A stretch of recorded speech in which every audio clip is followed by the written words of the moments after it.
So I don't know if you guys have heard of this little company called Horizon Hobby.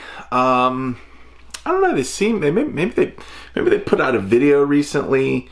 The guy in that video was named Steve Petrotto. I believe he is their director of marketing.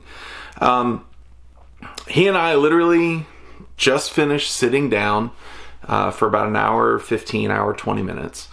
And I asked him some questions.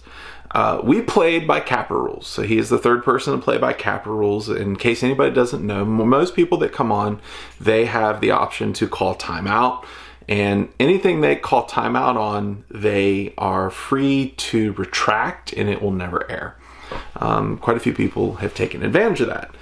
CAPA rules are different. CAPA rules work like this. You can say, I don't want to answer that. You can say that I'm not at liberty to answer that, but it does not get edited out. There were a few points in the interview where there were some technical issues. My mic kept muting for some reason. I'm not 100% certain on why.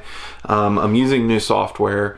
Anyways, I'm leaving those in because I don't want anybody to see a cut and to think that there had been manipulation. So you're going to see the whole thing from start to finish as it was recorded, right? And I did ask Steve some questions that he said, I'm not at liberty to share that with you. So I'm not going to bias you. I'm going to let you go into this. You form your own opinion, and I'll talk to you guys on the flip side. Bye.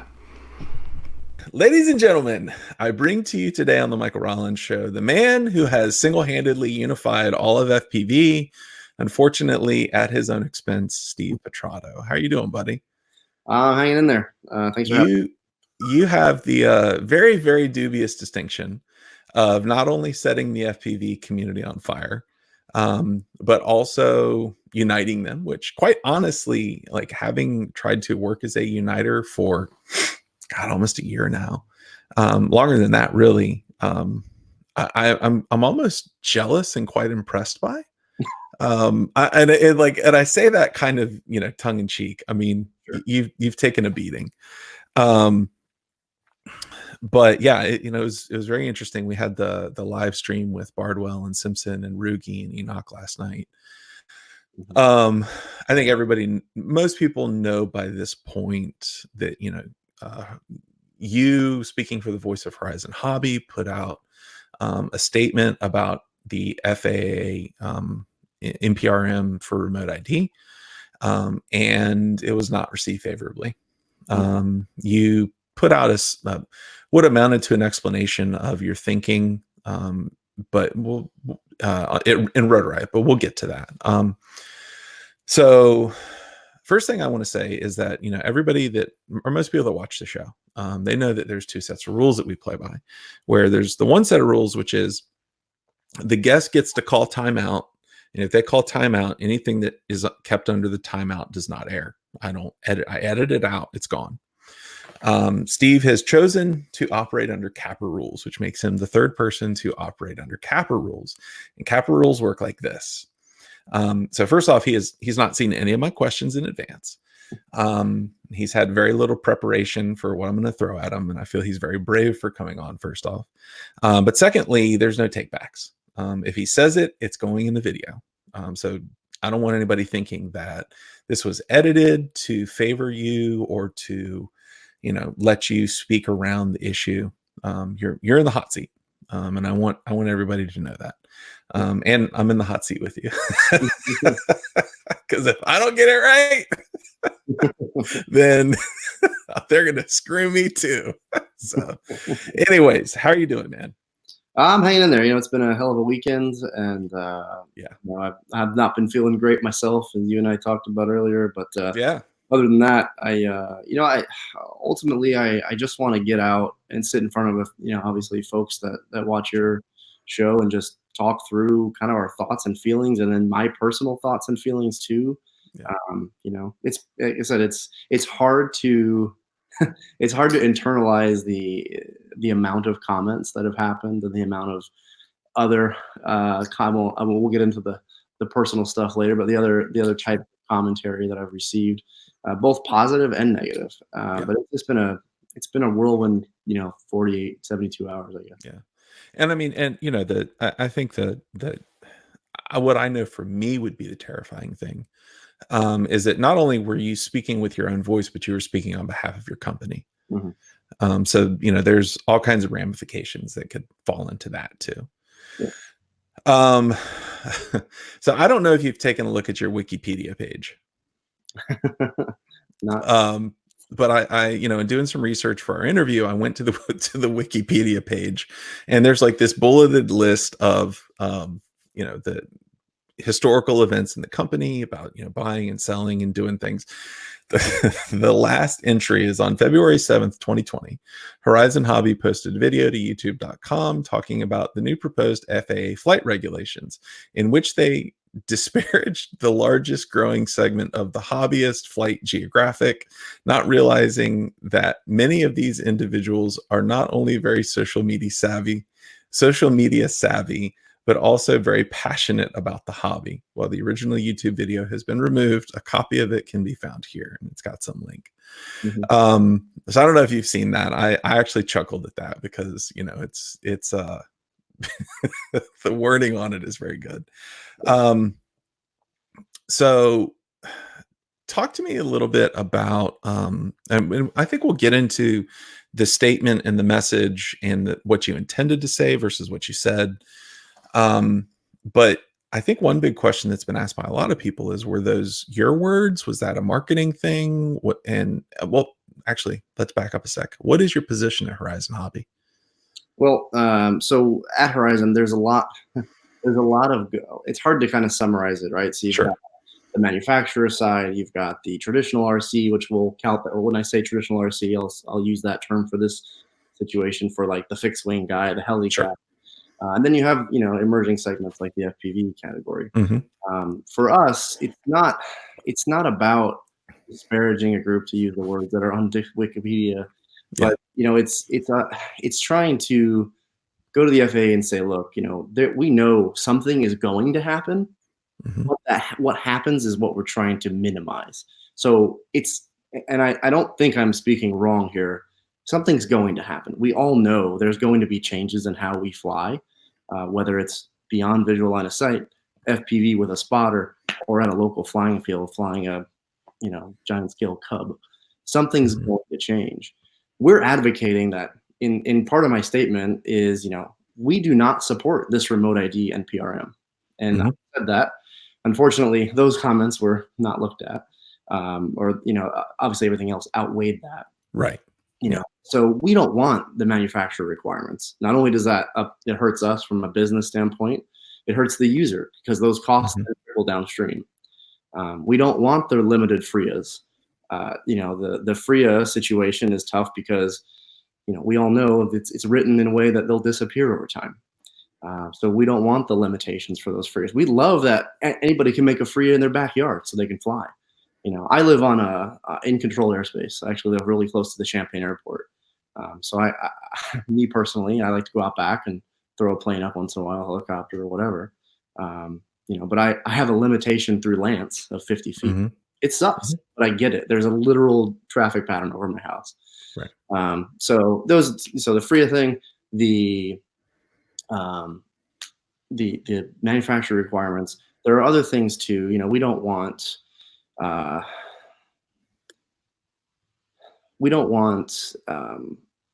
FAA wasting time on something that is as minor as the FPV and the model aviation group.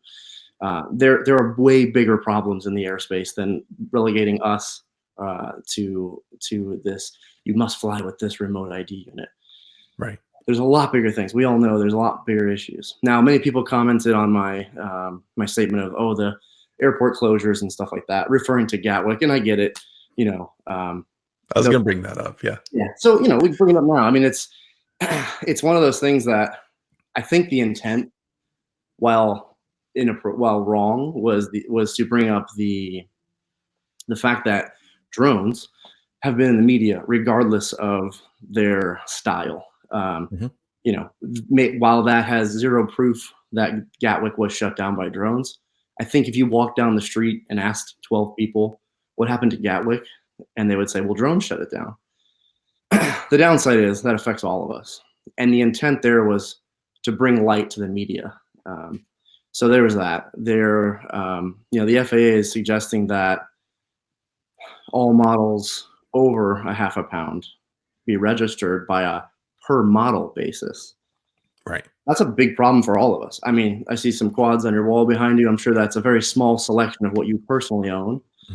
There's nothing behind me but my dog, but I've got a garage full of radio control aircraft, and everyone at Horizon has probably a similar amount. And the average modeler, I would say, whether if you combine even like the beginner guy just getting into it to the advanced guy, you'll average out 5 to 10 at least in everyone's fleet. So you take that and you say, okay, now I have to register each individual one as opposed to our current situation, which is the per user. So we're advocating for the per user going forward. The other piece is the remote ID subscription service, for lack of a better way to put it, the USS, right? We think that is an unnecessary cost to the user. A lot of this comes into unnecessary in general because we've been acting so safety. We've been expressing safety for 70 years. I think the model aviation community, and when I say model aviation, sometimes it doesn't cross. So for you guys, I'm wrapping everybody in here. We fly model aviation, whether you fly drones or helicopters or planes. So there's a lot there. Now, so I said the FRIA.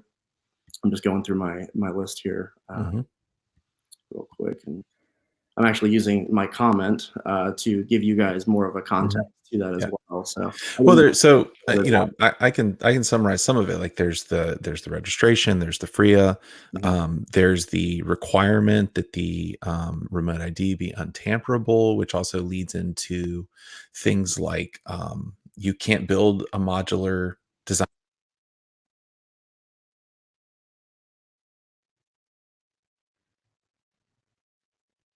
You cut out. I don't know what happened. I can't hear you. Can you hear me? Yeah, there you go. I don't know what happened there. That was very odd. It just went like you were talking about. Okay. So, like what I was saying, not only is there the, I'll wrap my head back around this. We'll have to put a cut there. I'm sure some conspiracy theory will drive it. So I mean, there's the FRIAs, there's the registration, there's the remote ID, which also has to be untamperable. There is the requirement that everything be, and maybe you can put a better term on it, but pre-built and pre-packaged. And so that takes away, everything that you see on this wall was built by hand. Sure. Right. Like that all goes away, which may be one of the most damaging parts of the entire NPRM. Right. So there's a whole lot at stake. And I think what is, we had a good conversation last night with, Bruce Simpson, Bardwell, Bob Ruge, and Enoch. And the general consensus is that we've got to do something about this, number one. And number two, we have to stand united against it. And I think that's where a lot of people got upset from your video. Because now, number one, factually, your video was pretty much 100% on point. I think the one thing I would question was the Gatwick thing. You've already called that out. It is, and it's one of those things that's speculated that drone activity has shut down fires. I think there's more proof for that, though I don't know that there's ever been a prosecution or an actual culprit apprehended. But that's a major thing. But I think the first question and the real question I have for you is, did you mean to throw FPV under the bus and lump it in with the camera and GPS drones, or did you have some other intent? No, there was zero intent to obviously cause this. There was no even behind the scenes in the development of that statement. There was no, man, you know what we need to do is get rid of these guys. There was none of that. As you know, And as my statement commented, myself, I've been in the FPV community for a while, since 2015. You can look at that comment to look through that stuff, and we can get into it later. Well, so I think it's important that people know this. You fly and have flown FPV. You've competed in races, didn't you? Did I read that you competed at the national level at one point? Yeah, a lot of it was wing level, right? So okay, as big as the quad stuff, but I've done plenty of quad stuff. So yeah, but yeah, I mean, drone nationals, I placed fifth. James and myself placed fourth and fifth there. Everyone kind of laughed us out because we showed up with bind and fly planes. Then we came to Worlds and we got first and second with the same kind of rebuilt airplanes. Yeah, I've competed at the multi-GP stuff in Muncie. Supported multi-GP from a corporate level, and we also developed myself. I actually started the foundation for Team Spectrum FPV to try to better show that Spectrum is a viable option. As many of you remember and still love to throw it out, the Team Failsafe comments. I myself was on the brunt of that early on, and that was back when I was still kind of at the time I was a senior brand manager for Spectrum.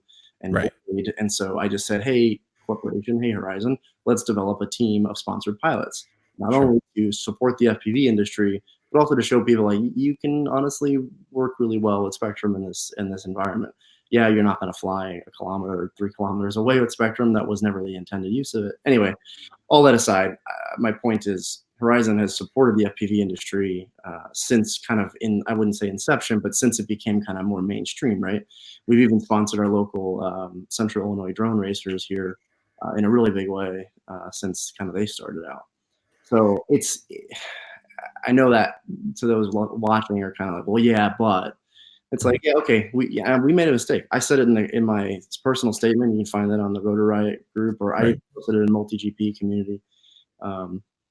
I said it. I was like, I made a mistake. We made a mistake, and we can get into whether or not that was my personal comment or the company's comment. But that the commentary was intended to separate us as a model group from commercial autonomous platforms. As well as I do, or I'm not going to throw words in your mouth, but we feel that there's a lot more at stake here. There's the Amazon deliveries. There's a lot more lobbying power out there than little old Horizon in the world, grand world of things.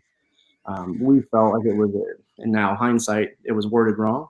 But we felt separating ourselves, you guys, us, whatever you want to call it, all of us together, from that would help show the FAA that, hey, we're different. We need to be treated different, and our rules need to be different. It was not intended to say we're different because we fly RC airplanes, or we're different because we're the old guys in the hobby. Like, no, most of us that are actually at the level to be making these decisions for the company are sub 50 years old. So you've got guys that they've been in the industry. I'm 32. I've been in the industry for 8 going on 9 years now, but I've been in RC since I was a kid. So it's not I always hear the old guy, right? I never thought I'd be called the old guy, but I guess I do have a lot of gray hair lately. But it's the old guy. Yeah, I get it. The club guy that says, "Get out of here, you kids with your drones." I get that. I've literally been in that situation. I've been kicked out of every park in Champaign County, flying whatever, whether it's a sailplane or a FPV drone. I get it. There's a lot of animosity towards the FPV community, and this did not help. And let's dive into that for just a second. Sure. There's a lot of I'm trying to think of what the right word is. There's a lot of you could call it angst, but it's not really angst. It is a disappointment, I think is a better word, with the AMA in the FPV community. Now, there's a lot of people that are basically like, F the AMA.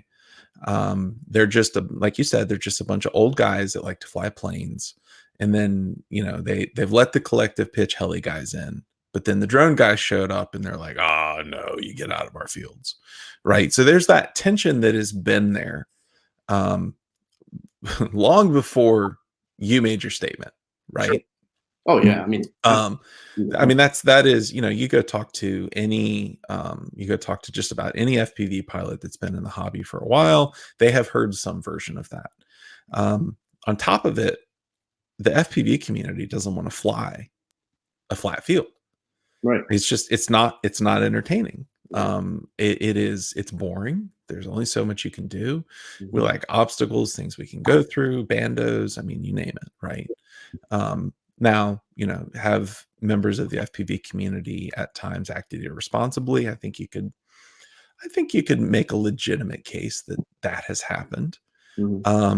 I think it could also be argued the other way. I mean, if you look at, I think one of the original "oh my god" moments was actually when Tommy Tabia dove the building in Atlanta. That started "all dives are sacred." I mean, so there's a history here, right? And I think that your video kind of picked that thread. And when you said modelers, it was definitely not apparent that you meant, you started out by saying camera or GPS equipped drones. And then you made the distinction of modelers. So let me, however, when I watched your video, because I watched it with a critical eye, I'd kind of seen, I didn't see it at first. I saw the kind of the fire catching across the FPV community. Everybody was talking about it in all the groups that I was in. So I finally was able to find a copy of it. And I said, you know what, I'm not going to watch this with a preconceived idea. I'm going to watch it with a critical eye. So I put my analysis out there and then shared it to a few groups. Unfortunately, my analysis did not go with the share, which at this point, I'm like, crap, that's not what I wanted to say. There was an obvious paradox in what you were saying, which was, on the one hand, you were saying, hey, if it has a camera or if it has GPS and it's a multi-rotor, then it needs to be regulated. And then on the other hand, you were saying things like, if it's hand built and, we have this proud tradition of safety and things like that, which I do think the FPV community falls under. It became apparent to me pretty quickly that what everybody was taking your statement to be was probably not what you meant. So let me read. I took three classes of comments from your video. So I'm going to read them back to you. So first off, you specifically called out the casual camera drone consumers. And under that group, you mentioned that they were GPS or camera equipped drones. You talked about the effect of modern consumer drones, and these are the words that you use. So that's what I'm repeating back right now. Yep. You talked about quadcopters used by casual users, and you talked about casual camera drone consumers.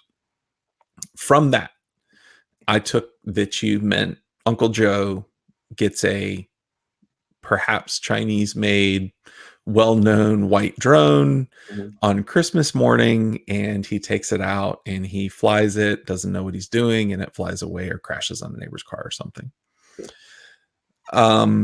Then there seemed to be a statement that was actually directed at the FPV community, which was, and possibly casual camera drones, which is, we don't fly to capture a rare and potentially dangerous perspective from a drone.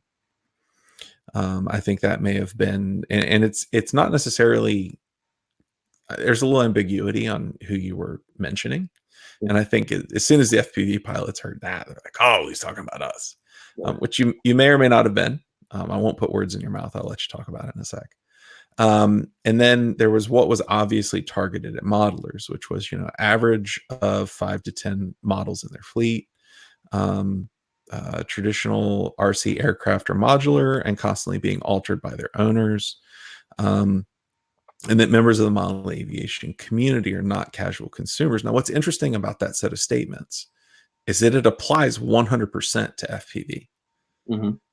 That I see, I mean, you can go on YouTube or walk into people's houses and, I've only got 3 back there. There's 2 right there. I've got 3 in different shape on my desk. I've got 1 in my bag back there.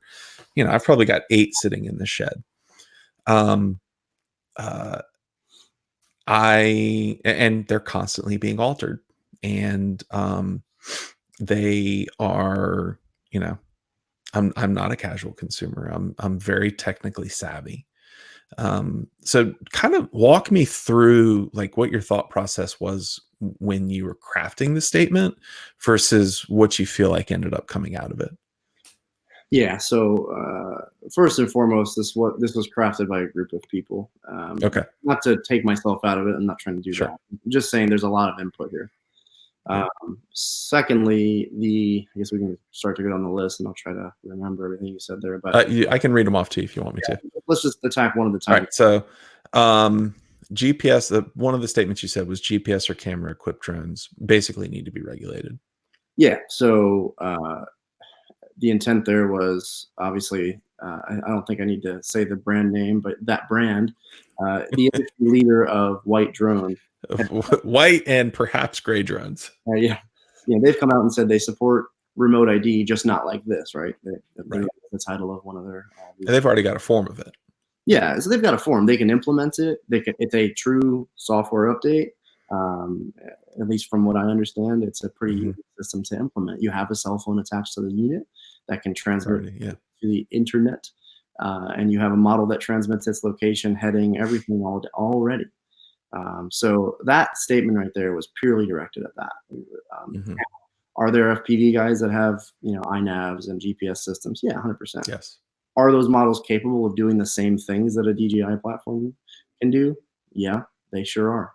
For the most part, I would say, they're probably not being used that way. Right. But in the FAA's mind, it's probably a very similar platform. Sadly, that's the way they're going to look at it. That's not how I look at it. Right. I've got 2 Dracs in my garage with, full autonomous platforms. I don't fly them much anymore, but I got into it and I had a lot of fun with it. Did I ever really fly miles and miles away? No. Are they capable? 100% they're capable. Right. So there's that. So that was that comment. It was purely targeted at, we are different. We, meaning all of us, are different than those people, which leads into the casual consumer comment, which is really a subset of the same thing, which is, like you mentioned, it's little Johnny gets a platform for Christmas and does something that he shouldn't with it. So in those cases, I get where the FAA is coming from, and that was our intent there, is to say, like, again, we're different. Those platforms come out of the box. They require little to no knowledge, little to no flying skill, and can be used in very positive ways, but also can be misused very easily. So, and I mean, yes, they can be misused very easily. There's obviously, the stories that go around about the, fighters in Syria and things like that use them as, delivery mechanisms for things that we shouldn't mention. There was but probably the biggest danger is that, you pull this, whatever drone it is, out of the box. You don't know what you're doing. You don't know throttle from yaw, from pitch, from roll. You pick it up off the ground for the first time. Nobody understands. You just give it a little bit of throttle. You don't give the full throttle, and people end up in trouble. And that can be a problem. So then there was the statement that could have been targeted at the FPV community, which was, we don't fly to capture a rare and potentially dangerous perspective from a drone. So talk me through that statement. So yeah, in hindsight, that sounds really bad. It certainly does, and I think there have probably been more, we'll call them viral for the sake of our industry, probably more viral FPV style videos than there are viral camera platform videos. Again, I think it was a tertiary kind of response to the camera platform. It was another example of that. While it was horribly written, because it sounds like we're targeting the FPV community, we felt that, okay, well, there are certainly camera platforms out there that have filmed the forest fire or has filmed you name it. There are certain things like that. Then you have the other side of it, which I get where the FPV community is coming from, is the Vegas airplane dive kind of thing, that obviously was dealt with very quickly by its own community. So there's a viral video that came from that.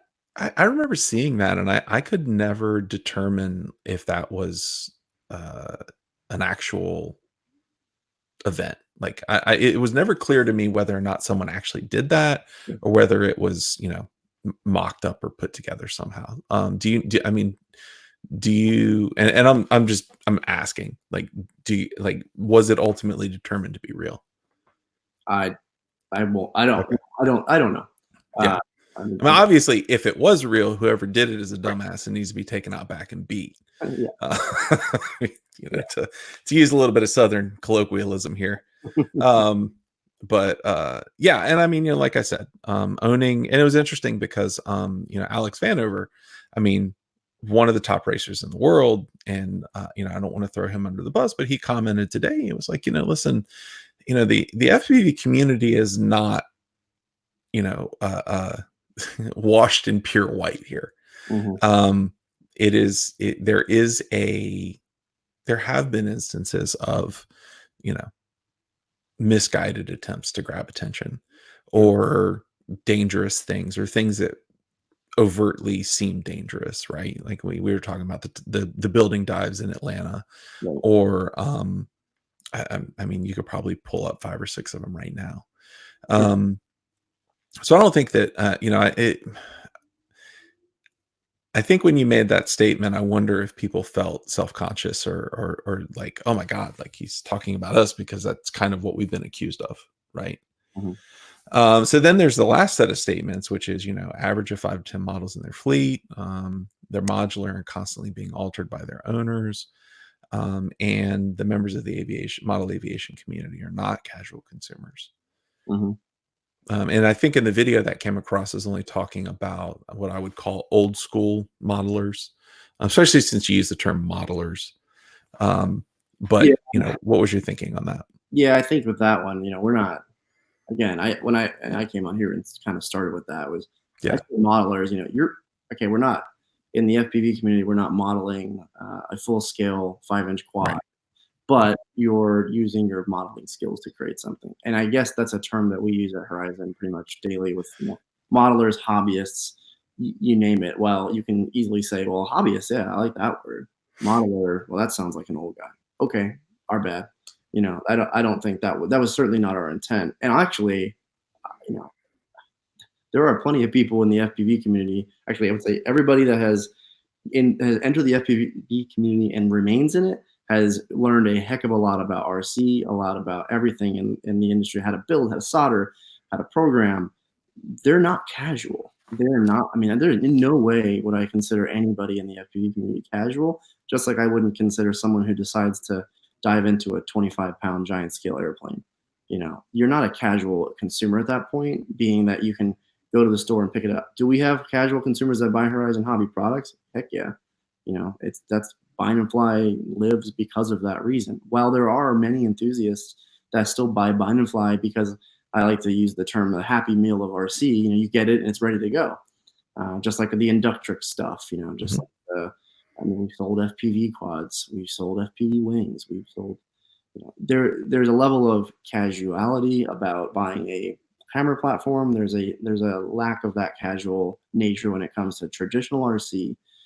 Because I feel like, again, all of our products, not us, the RC community's stuff they're using is much more difficult to fly than pushing up on the left stick. There's a lot more thought. Sure, you've got self-leveling and that sort of thing. Yeah. Sure, we actually have GPS-equipped airplanes that prevent you from flying out of line of sight and that will return back to the pattern. But ultimately, the user is doing a lot more than, oh, oops, I got a phone call. It'll just hover there and walk away from it. So again, poorly written on our part, but when we say modeler, it's not intended to be, the casual fixed wing helicopter traditional RC hobbyist. It's a capture term for everybody. So maybe we'll just use the word hobbyist in the future.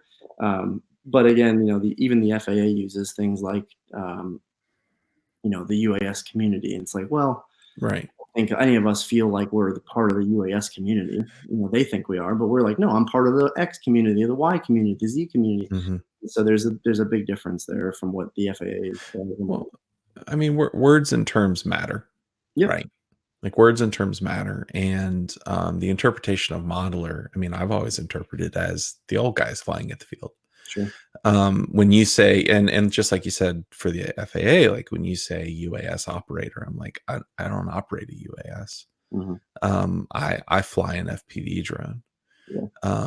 And so there's a whole lot that you pack into a single term. So tell me about like what went into crafting the statement that you read. So there's a group of us that work on this stuff, myself included, especially now more so that the comment period is encroaching, or the comment period is ending soon. So we've got folks like the president of the company, our legal counsel, guys that are on the development side of the house, the marketing side of the house, all of which have been in the industry for many years, and 99% of them are avid hobbyists. You know, it's the original, when we sat down a week or so ago to talk about this particular comment, you know, we said, hey, the comment period is encroaching. It's, you know, it's February. Comment period is ending really soon. We want beginning of March. Yeah, we want to rally the community. We want to provide facts, and we want to provide a little bit of our stance. Turned into the document you guys know of me reading was really where that came from. The idea and the intent was we need to rally the community. We have a great mouthpiece here. We have, you know, hundreds of thousands of people at our disposal. Let's get them, you know, fired up, which I think we did, but in a different way. Let's get them fired up and get them out there to comment, because ultimately, you know, we'll have a corporate comment, sure, and the corporate comment will be significantly different than a user's comment because there's business stuff attached to it. But we wanted to, you know, I did a video a couple weeks ago, kind of just going through what the FAA is intending to do. And it was the same thing, me sitting in front of the camera talking. And that got negative feedback too. And it was all factual, 100% factual. And I talked through what they're proposing and how it could impact the hobby. And then the second video was going to dive further into that and then go into kind of a little bit more of the opinion side. So what went into it was, you know, we use Microsoft Teams, everyone's writing, throwing in comments. And you've got a lot of different theories and comments, and we sit down probably every other day to go through this stuff. And while at the same time we're working on our corporate comment, we're working on comments for our retailers, we're working on comments for a customer or a guidance system for our customers. As you can imagine, well, I guess it doesn't sound like it, but our real main goal was to rally every bit of our customer base, whether it be our, you know, several, say, over 1,000 retailers in the U.S. that account for a significant portion of our business. Our consumers, there are hundreds of thousands of them that obviously support an additional significant portion of our business. And we wanted all of those guys to be informed and then also to go out and make a comment. As it stands, and I haven't looked tonight, but when I made that video, there was like 10,000 comments. I think it's gone up a couple thousand since then. But you know, we're thinking the FAA needs to see at least 25,000 to think, oh, okay, they're kind of serious. We're nowhere even close, and we've got less than 30 days, guys. And so that's where we all sat down, like, all right, let's work on some op editorials, let's work on some other factual information. And we got off on the wrong foot, I think, just because if you make a statement, it needs to be very, very specific. And while it was crafted with specific intent, there were things left out that, you know, that really, really did irk some people. So, and I've said it time and time again in this interview and other places, you know, we made a mistake in communication. There's no doubt about that. But our intent was certainly to rally folks for good and for bad, and it did, just in a different way. I mean, when I say your mic went out again. It's killing me. All right, if this happens again, am I back? Yeah, that's very odd. I don't know what's happening. Okay, if it happens again, I may reconfigure here and we'll cut back in.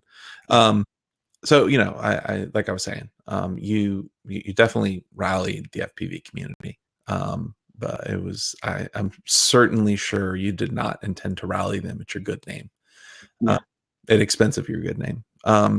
So you know, I always have the thought that and this goes back a long way. You know, it's an old adage, like just follow the money. So I want to ask you a few questions about the business. Sure. And like I said, we're playing on CAPA rules, so you can feel free to, say I'm not going to answer these, or I'm not at liberty to divulge that. Mhm.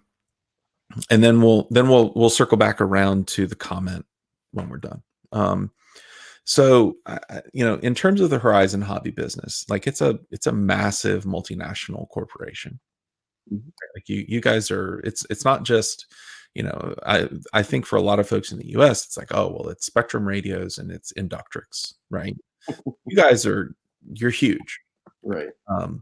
So are you, and I know that you're not public, and I know that it's not required that you report on revenue numbers, but are you at liberty to, give us a US revenue number or give us a ballpark? Unfortunately, no. I mean, that's something we pretty much keep close to our chest. Okay. You know, I yeah. I mean, unfortunately, I That's can't fine. say that. Then, and it's not to, oh, we don't want people to know. It's just we just honestly Well, have it's, proper I mean, organization. I didn't expect you to answer Yeah. it, Fair quite enough. frankly. Yeah. Okay. So if you can't, and obviously you can't divulge that, are you able to divulge like what percentage of your revenue may pertain in some way to FPV? It's really tough to say. I think those numbers have dwindled over the past couple years, Hmm. mainly because I think we've seen a stronger rally in a lot of our hobby shops for surface, and we've seen meaning cars and stuff. Uh, Hmm. we've seen our FPV products kind of phase out, and as a company, we kind of said, hey, let's put more energy into um, traditional RC. Not because we're Hmm. afraid of FPV, not because it didn't make us money. There are still FPV products available for sale. The Inductrix was Hmm. spectacularly successful. All those products did great. It, it started to fall outside of what we could do as a big corporation and keep up with the pace that the FPV community moves at. And yeah, I'm sure you agree with how fast you guys move from a It technical moves quick. standpoint. For us to deliver something from China, developed in the U.S. to the consumer, can take up to 18 months. Hmm. So while that seems crazy, I think there probably been, I don't know, 12 different flight controllers in an 18-month period or more. Right. Well, I'm just throwing out numbers, but I mean, Oh God. I mean, the number of flight controllers that come out yeah, are it's nuts. so for us to sit there and go, all right, let's keep up with this. It's impossible, and that's why smaller organizations and smaller retail shops, like Sergio's business has done really well. Is he's able to move fast. He's able to pull stuff in. He's not developing it for one. He's able to pull stuff in. Secondly, because we're so big, we have to follow um, every bit of the compliance rules that surround electronics, and there's a huge expense to get proper things, proper electronic board compliant, from the FCC or et cetera. Hmm. We don't mess around with that. We don't want to get fined, and that costs a lot of money. So there was a lot there. So when we develop something, it's got to live in the market for a good piece of time. It's got to be compliant. It's got to be 100%, ready to go with the laws and regulations that surround it. And the FPV side, we've kind of slowed down. So I can't say the percentage, and not only do I honestly truly don't know, and I say this because the radio side is really untrackable. Hmm. So we sell a DX6, DX6E, DX9, IX12, whatever. We know it's going to a hobbyist. You don't know what kind of hobbyist. We know from their registration what they might be into, but we really don't know if they're using that for 25% FPV and 75% traditional model or 100%. We don't have that distinction, and a lot of people keep their radios for years and years and years. We've seen DX6Is in the community, which is That was my first radio. yeah, and we still see them at shows, and I'm like, God, this thing is. I don't even know how to program it anymore, Yeah. and it's painful, and it's just it's an old product, but it's still out there. It just proves that the community can hold on to something for a while.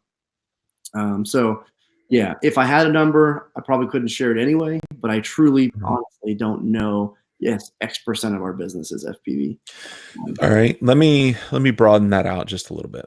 Sure. There is a propensity for each of these communities, whether it be, the old graybeards at the FAA fields or the collective pitch heli guys or the FPV flyers or even, the prosumer or consumer or professional UAS pilots to all kind of, pull back into our own camps, and kind of point fingers at the other guys, which is one of the things that I've been trying to get across to folks, that, hey, listen, like, this is happening to all of us. It's not like the FAA has signaled, oh, well, we're gonna let the collective pitch heli guys go. Right. They're not a danger, right? They're just don't get close to them, right? So your head doesn't get. But like, we're gonna let the collective pitch heli guys go, and we're gonna really put our boot down on the FPV. Right. If all of the I'll call it air RC, were to go away, that how much would that affect your bottom line? It'd be significant. It'd be significant. The business would definitely feel that. I mean, that's why we're so on top of this. If I don't think, we'll always be producing a compliant solution. Whether or not a customer wants to buy that is obviously a different scenario. Yeah, so it's a chunk of the business, but it's mixed up with everything else. There's the radio side, there's the accessory side, there's the surface business, you name it. So there's a lot, and then there's the European side. The European guys have had very different rules than the U.S. For a little bit now. Yep. Kind of on the verge of similar to what they're proposing, and they're trucking along. So has it impacted the business over there? It's hard to say because all of it hasn't rolled out yet. But if the air business were to completely cease, it would be a big impact to the business. But I could say the same for the radio side, the surface side. Sure. I mean, they're all equally important to us, obviously. But and that's the strength of Horizon too. Is as segments move and flow, we are strong because we always have something, whether it's cars or boats or airplanes or helicopters or drones. We always have something in the works, and that's kind of the beauty of the big business. So we can kind of weather the storm, so to speak. Yeah. So I want to put a fine point on it. If you lost the RC air and business, do you think that jobs would be at stake, that livelihoods would be impacted? Yeah, I mean, ultimately, it would force us to change how we do business in several ways. Yeah, I think that's a pretty easy statement. Okay. Yeah. All right. Let me just look through my list here. So tell me what you put the video out on the 7th. The obviously, history, the community, our community went kind of ballistic. What was the damage control process like in Horizon Hobby when that started happening? Yeah, so I was actually driving. So I had left early Friday to head home to head to Georgia to grab my dog, who was at a training course. And so I was on the way down there. We had posted a video basically as I jumped in the truck, and I had a 10-hour drive. So I really didn't get involved until I reached my destination at about midnight Eastern, which by then plenty of loveliness had happened. I had gotten a few texts and a couple calls by then, especially from guys like Tom Cogswell, who's running our FPV team now, helping us do marketing for Spectrum. And he was like, "Hey man, we got to talk. This is starting to blow up really bad. What do you want to do? What did you mean?"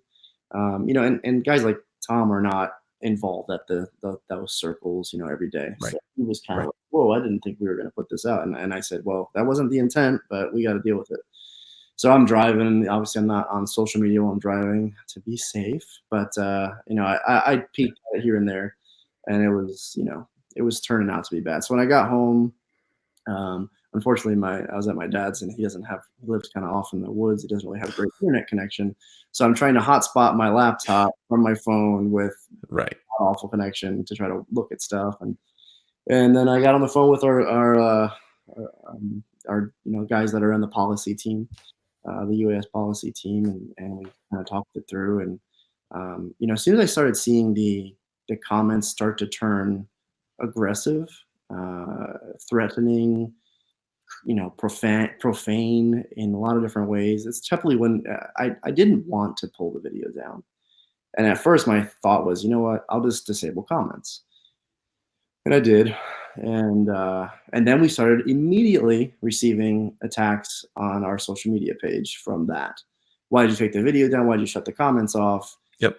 F Horizon, F you, all that stuff. Right. So then we started getting inbox messages. Then we started getting downranks from the recommendation side of the Facebook page. And, I looked at, so I obviously knowing the community well, I jumped into all the groups that I was already a part of. Mm-hmm. And I was like, oh, look, people are saying, let's take these guys down. Let's do our part. And it's like, okay, now we have a bigger problem because now there's a coordinated attack on us. And, I took that as, all right, I know more than the average executive.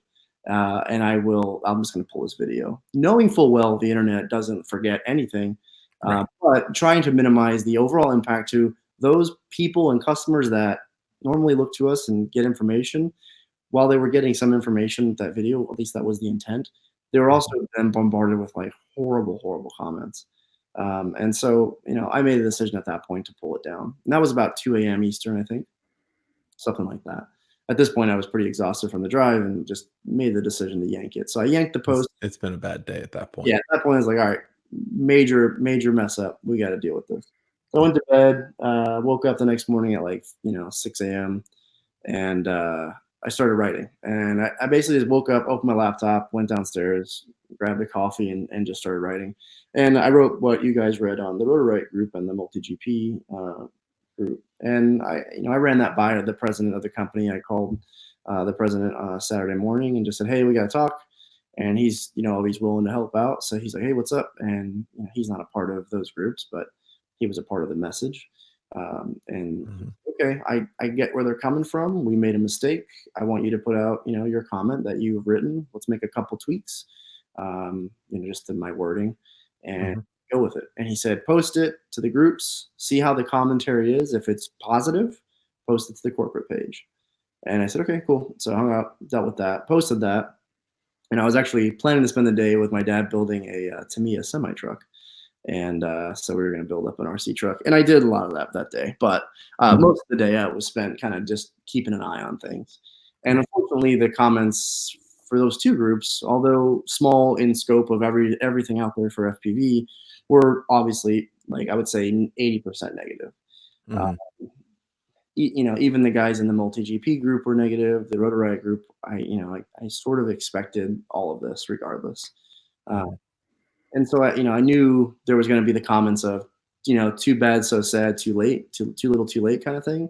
I knew there was going to be some people going, okay, thanks for clarifying. And I knew there was going to be some people that would like to come to my front door with a burning pitchfork. So, I knew all this was going to happen after obviously posting that and posting my secondary comment. I tried to clarify, tried to state that, hey, why would you think a multinational corporation who supports FPV in many different ways would seriously try to all of a sudden out of nowhere throw you under the bus? Unfortunately, that's how it came across. But that's not, nobody sat in any executive room and said, you know what, guys, this is the right thing to do. There was no reason. What we did talk about is, we know something's coming down the pipe. We got to limit the impact as best as possible to the overall community. And with that sentiment, obviously not everyone's going to hear this podcast, but I hope many do in the community. I know a lot of guys watch this, but with that sentiment, our goal was in no way to upset the community in the way that it did. So in those meetings, was it ever discussed, oh, we should offer up FPV as a sacrificial lamb? No, never. I mean, there were comments about, hey, we're different than DJI stance.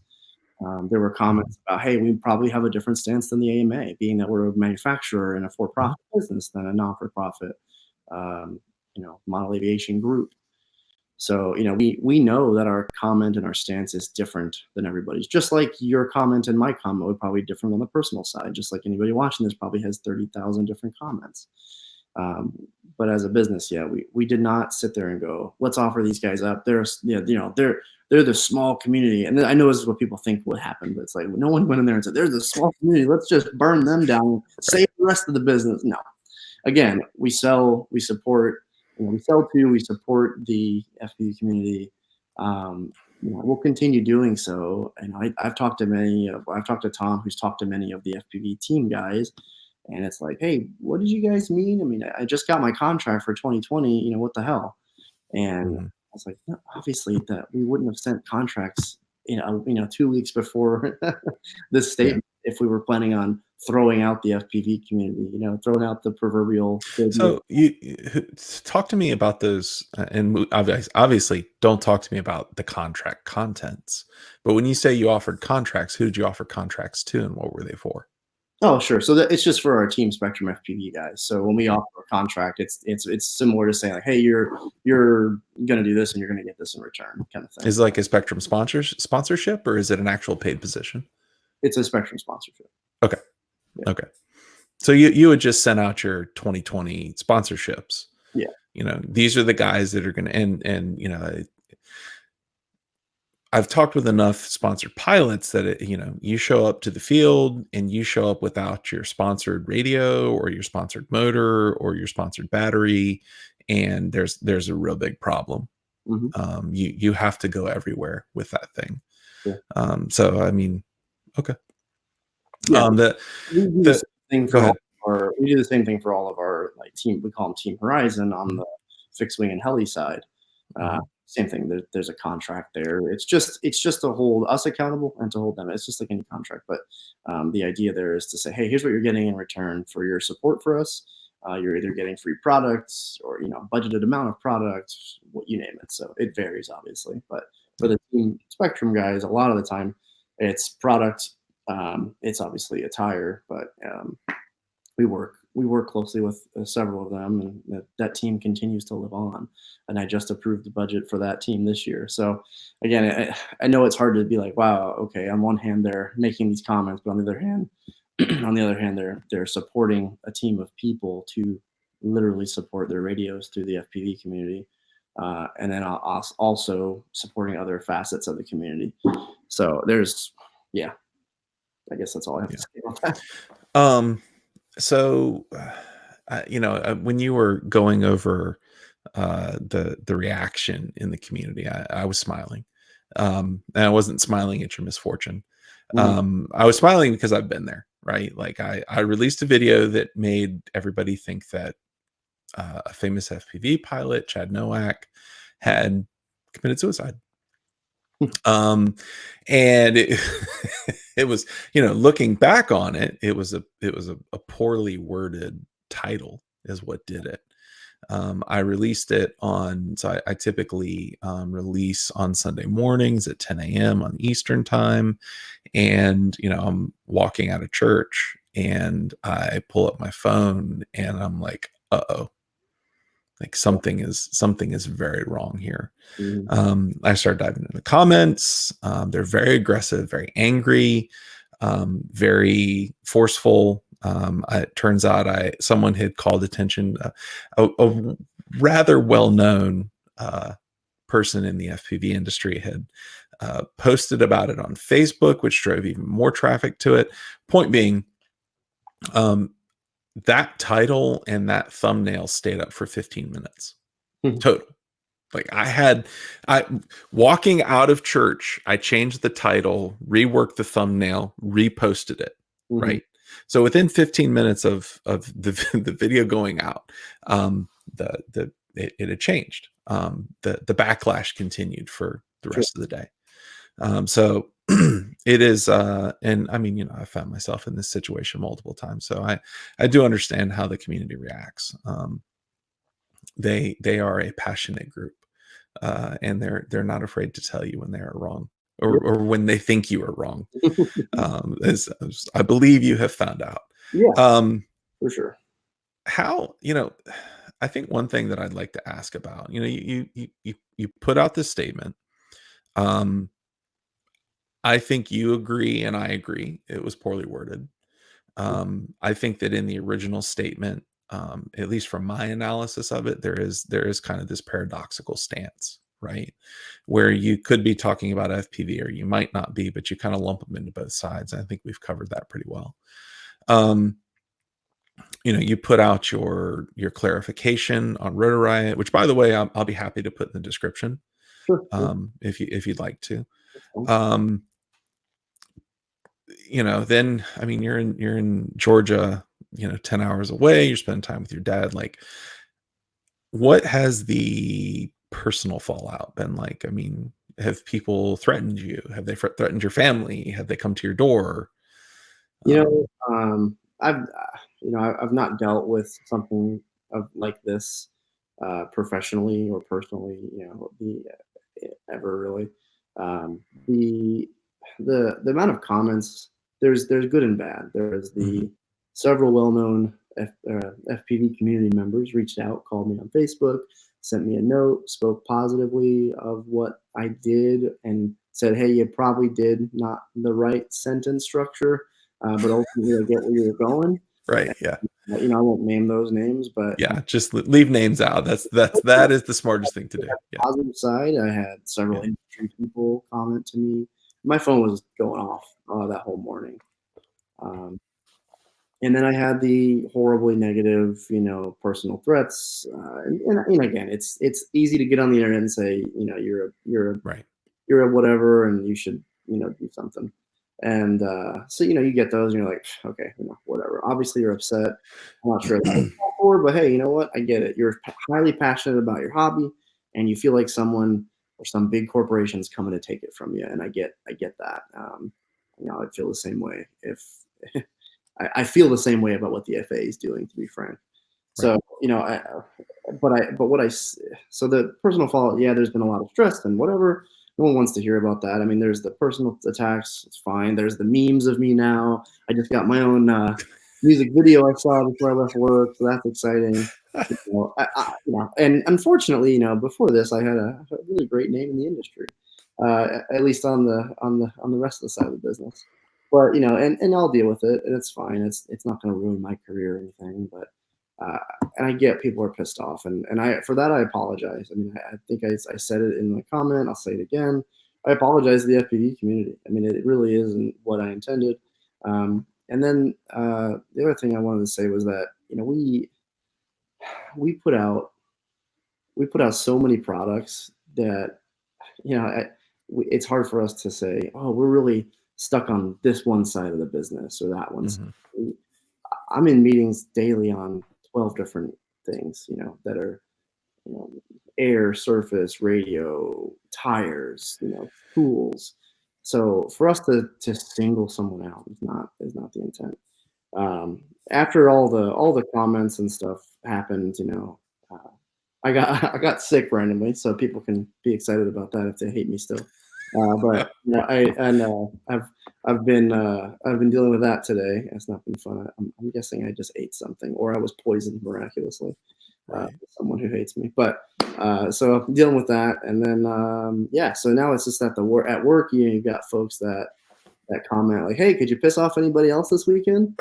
And you get those kind of jabs at work, and I walked in today and walked in probably with 101 fever. Like, I got to get to work. I got to start working on other stuff for this FAA comment. And the game doesn't end until, we make a change and a proper stance for the FAA as a community.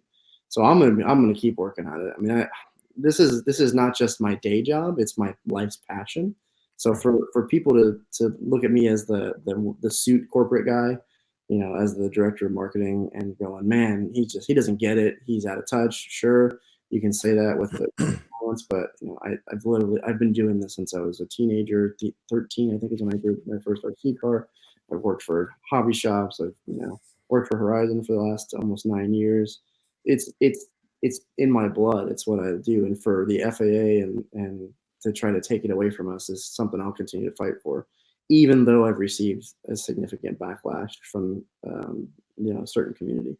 So I hope that may mean nothing to some of the folks watching, but for me, I can at least sleep at night knowing, all right, we messed up, we cleaned up, or at least I mentioned that we made a mistake. I'm hoping this video helps a little bit. It may be mixed reviews for me, but that's okay. But ultimately, you have a group of people at Horizon who are basically tasked. I could be doing a lot of other stuff. We got a lot of other stuff going on. I'm basically tasked to work on this until it's done. So if there's any moment in time where you think, gee, Horizon's coming after us, or they want to throw us under the bus, the intent is to save the model aviation industry as a whole. Right. It's not. Yeah. So it's frustrating. It's disappointing. And the biggest thing I could say at the end of all of this is take the amount of energy that people have put into, photoshopping my face or making music videos of me, or take that energy, go out and comment on the FAA, a proper comment that isn't, F the FAA. Yeah, it needs to be, what do you do as a hobbyist? How has this changed your life? How do you perform it safely? And what are your recommendations to them? Your recommendation can't be, this is a piece of crap, we can't do this, or F the FAA. It's got to be, hey, I get coming down the pipe. Here are my recommendations to keep this proper. Your recommendation could be, take the ARC's recommendation. It can be many different ways. We've been talking with the FPV Freedom Coalition guys, and their response is going to be different than our response, but their response is obviously focused on the FPV industry. Ours is going to be more broad scale, more manufacturer side, how this would impact the actual hobbyist and the retailer, the billions of dollars that the industry supports, or the model aviation industry supports as a whole. And that's, not including us, but everybody else, all the jobs at stake, everybody. I mean, if this happens, it's a broad scale effect change to our industry as a whole, not just Horizon Hobby, not just the FPV guys. So it's a big deal. So I have two more questions for you. Okay. The first one is, I want to make sure that I worded this question very well. I've seen a few posts going around that y'all got paid off.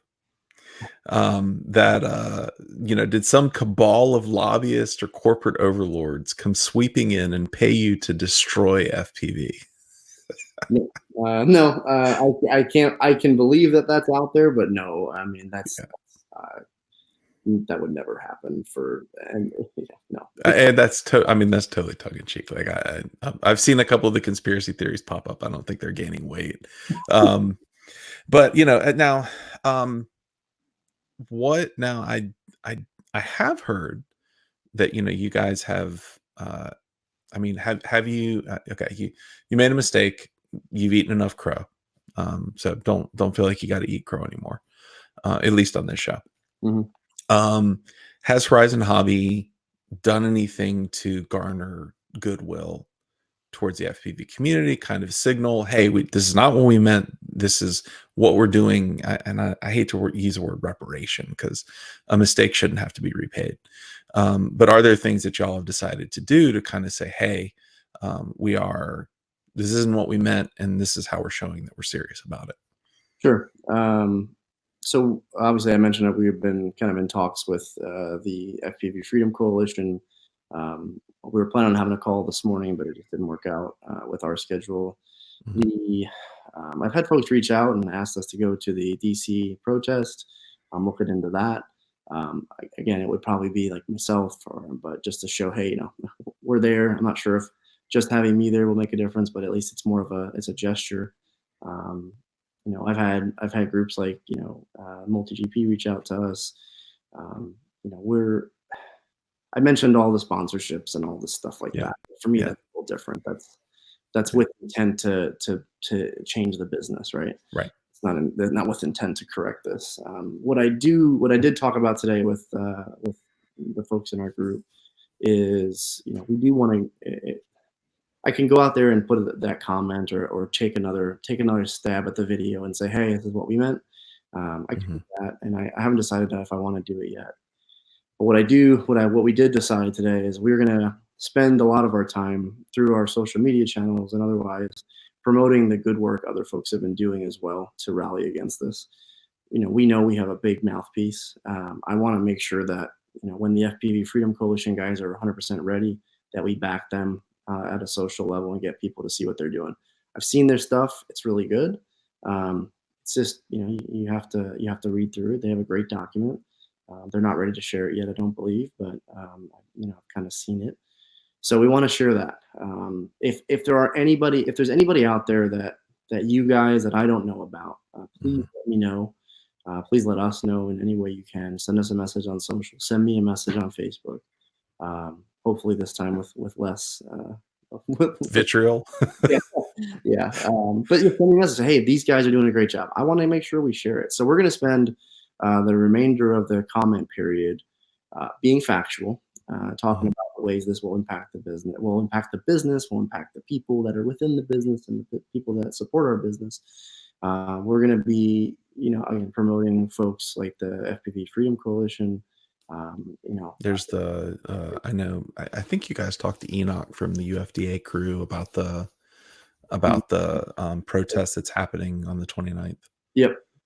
So we've been invited to the protest in DC, the protest that's happening in Denver. I've had a lot of people reach out in like I said, in positive ways, and many of those things were brought up. So if there's anything that anyone wants us to share, please get it to me, and we'll be happy to post it. Whether or not that fixes this situation, it's not the intent. The intent is, as the model aviation industry, again, we need to rally, we need to get together, and I'm okay to share that stuff that's coming up from different groups. Again, it's not going to be our stance at the end of the day, but I want to get out there the different mindsets so that our customers are all from all walks of life, from all over the world. And so if we can get that information out, please get it to us. So this will be, I promise, the last question, because I think we've been going on for about an hour 15 now. If the end result of this, because this is a lot of heartburn towards you, it's kind of torched your name in this community. It has definitely burned Horizon Hobby. If the result of that is a unified FPV group of people that is willing to march forward and fight the FAA on a united front, and perhaps rallying some of the other groups, will you consider that a fair trade? Yeah, at this point, it's more about, there's short-term issues with our comment. There's short-term financial impact of people stopping doing business with us, but the long term is far greater than anything in the short term. If the long term is that we all lose, and I mean all of us, then it doesn't matter what, if we pissed off 20,000 people. At that point, everyone loses. And it's a game where we need to win.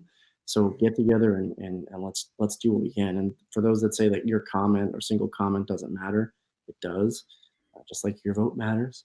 But if we come out of this as not even as an organization, but as an industry, and it's like nothing ever happened, that's the best possible case. Unfortunately, there's going to be some changes. I'm pretty sure of it. There will be. Yeah, there will be. So I don't think anybody can doubt that. But if this PR snafu, if you want to call it whatever you want to call it, causes the FPV community to rally and do something about it, okay, I'll take it. Because at the end of the day, that's what matters.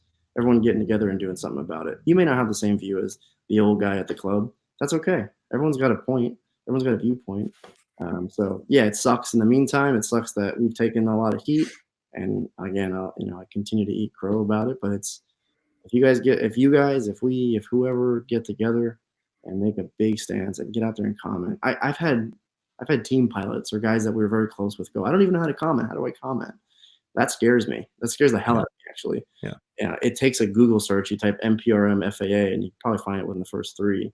But if you don't know how to comment, I would. The very first link in this post will be the page to comment on. Yeah. And like I said earlier, use your frustration and pitchforks against us and me to then go to the FAA and make a comment. And again, make that comment something that is respectable. and has solutions, because that's what they don't need. They don't need derogatory statements. They'll just throw those out. You'll be wasting your time even more so. Well, thank you, Steve, for coming on. I appreciate it. I know, I mean, having lived at least a little bit in your shoes, I know it's not easy. Yeah. But I will say this to take us out. Regardless of whether or not you believe me, whether you not you believe Steve, whether or not you believe Horizon Hobby, the important thing to remember here is that and I've stated this a couple nights ago with Bardwell and Simpson and all the other guys, is that if we don't comment, we can't change anything. If we don't protest, we can't let our voices be heard. So, if you're able, the first thing you can do is, show up at the FAA protest on the 29th. I'll put a link in the description below. There will also be, the very top link will be a link to the NPRM commenting page. The best way that you can comment is to comment from a personal standpoint. Say, I am involved in this hobby in this way, and if these rules pass, it will affect me this way. And you can also leave a suggestion for how they could make it better. That is how you leave an effective comment. If you leave something that's aggressive or that's nasty, probably quite a lot like what Steve's seen over the past couple days, it gets thrown out. It's not effective. It also isn't effective to take a copy paste and put it in, because all those get thrown out as well. Yeah, go comment. Do what you can. Anyways, thank y'all for coming on the Michael Rollins Show, because we couldn't think of a better name. I'd like to thank Steve. He's had a rough couple days, and I do wish him well. So Steve, we're in this together. If they decide to burn you down, I think they'll probably take me with you. So anyways, thank you, ladies and gentlemen. That is it. We'll talk to you soon. Bye. So I think it's fair to say that Steve has had a pretty bad few days. As someone who has been on the bad end of the flamethrower, it's not fun. It definitely gets easier with time. For what it's worth, I think that I believe them. I don't think that they intended to throw FPV under the bus. I think that their comments were directly targeted at DJI's stance, which is, hey, remote ID is fine and we can implement it. Here's a few suggestions. I mean, at the end of the day, if their entire RC Air division disappears, it's going to hurt Horizon Hobby. Even though they're very diversified, it doesn't make sense for them to throw up one of the portions to offer FPV as a sacrificial lamb to soothe the gods of the FAA. It doesn't work that way.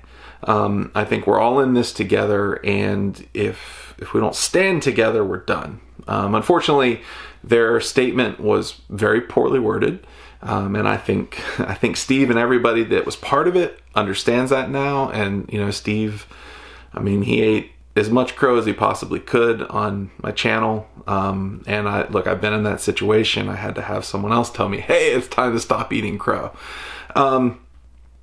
So I think the thing that we need to take away from this is, regardless of whether or not you believe Steve, regardless of whether or not you like the FPVFC or anybody that was directly or indirectly involved with this video, if we do not pull together as a community, and if we do not leave comments that are correct and respectful, but also get across our point, then we're done. The other thing we can do is we can protest, and Steve mentioned, I mean, I know about the protests in DC, which will be linked in the comments below. That's run by Enoch and the UFDA crew. Apparently there's a protest in Denver as well. I haven't heard about that yet, so I'll see if I can go dig up some information.